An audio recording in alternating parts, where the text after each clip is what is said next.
কাল দুপুরবেলা থেকে এত পরিমাণে জ্বর এসেছিলো আমার, বিছানা থেকে তো উঠতেই পারছিলাম না।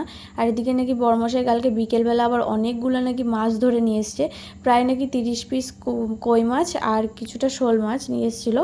আর সকালবেলা ঘুম থেকে উঠে দেখি একটা বড় শোল মাছ আমাদের উঠোন পেরিয়ে জলের মধ্যে চলে যাচ্ছে।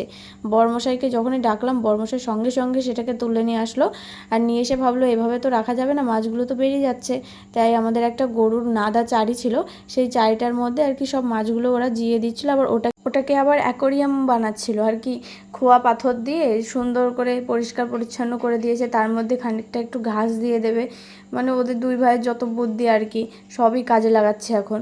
আর এরকম জানো না, আগের বছরও করা হয়েছিল, প্রায় এত মাছ আগের বছরও ধরা হয়েছিল, ধরে আবার এই নাদিটার মধ্যে জিয়ে রাখা হয়েছিল।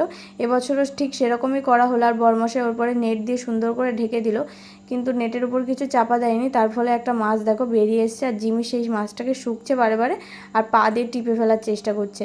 এদিকে আবার দেওর এসে মাছটা ধরে তারপরে সেই নাদা চারির মধ্যে রেখে দিল।